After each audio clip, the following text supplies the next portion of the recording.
चलिए इस बीच एक बड़ी खबर का रुख कर रहे हैं। कैबिनेट मंत्री विपुल गोयल ने कांग्रेस पर पलटवार किया है।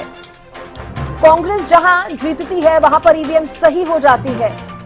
विपुल गोयल ने कहा, कांग्रेस हमेशा अपनी हार का ठीकरा ईवीएम पर ही फोड़ती है। बीजेपी की जीत को पचा नहीं पा रही है कांग्रेस। कैबिनेट मंत्री विपुल गोयल ने कांग्रेस पर निशाना साधा। इसके साथ ही उन्होंने कहा, बीजेपी अपनी नीतियों की वजह से ही जीती है।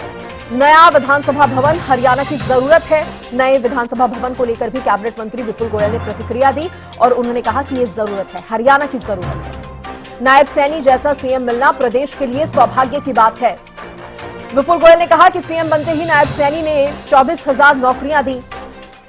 कैबिनेट मंत्री विपुल गोयल ने जहां पर सरकार की तारीफ की, सरकार की उपलब्धियां गिनाई, तो वहीं कांग्रेस पर भी जमकर निशाना साधते नजर आए हैं। तो कांग्रेस का तो ये एक कहते हैं ना तकिया कलाम हो गया। अगर जीत गए तो हमारी जीत थी, अगर हार गए तो ईवीएम की जीत थी। अपने कर्मों पर, अपने कार्यकलापों पर, अपनी कार्यशैली पर मंथन नहीं करना, सिर्फ और सिर्फ ईवीएम पर दोषारोपण करना। और ईवीएम के बारे में इतनी जो इलेक्शन कमीशन ने कई सौ पेज की रिपोर्ट भी इन्हें पेश कर दी, सारे तथ्य भी इन्हें बता दिए।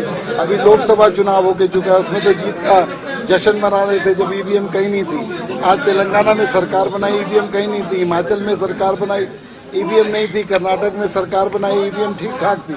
हरियाणा के अंदर अगर ये हारे हैं, भारतीय जनता पार्टी की नीतियों की जीत हुई है और माननीय मुख्यमंत्री नायब सैनी जी की जीत हुई है, उसको ये पचा नहीं पा रहे। देखिए, इन लोगों को क्योंकि इतना अच्छा काम माननीय मुख्यमंत्री नायब सैनी जी ने किया है कि अपनी कलम से पहला काम 24,000 बच्चों को बगैर पर्ची खर्ची की नौकरी देने का काम किया।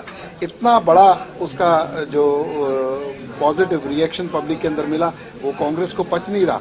इसलिए बेरोजगारी की बात को लेकर उठा रहे हैं। 2 लाख सरकारी नौकरियां देने की जो बात थी, उसमें से पहली किस्त 24,000 नौकरियां देने का काम किया। 5 लाख रोजगार सृजन करने का काम किया। नहीं, प्राइवेट क्षेत्र के अंदर नौकरियां देंगे और रेगुलर उस और प्रयासरत है। और मैं समझता हूं कि इस प्रदेश को माननीय नायब सैनी जैसा मुख्यमंत्री मिला है, बहुत ही भाग्य की बात है। हमारे प्रदेश के लिए एक बहुत ही खुशी की बात है। कोई नहीं है कि जरूरत है, ये टेक्निकल पॉइंट है और इसे पूरा करेंगे। थोड़ा बहुत राजनीतिक इस तरीके का होता है, लेकिन ये टेक्निकल पॉइंट है। जरूरत है विधानसभा की जहाँ पर नया बनाना है। और ये पूर्व जो सरकार रही है हमारी, माननीय मनोहर लाल जी ने भी सदन में बोला है, इसका निर्णय लिया गया। देखते हैं इस पे क्या होता है। इस पे कोई ये विवाद की बात नहीं है, हल हो जाए।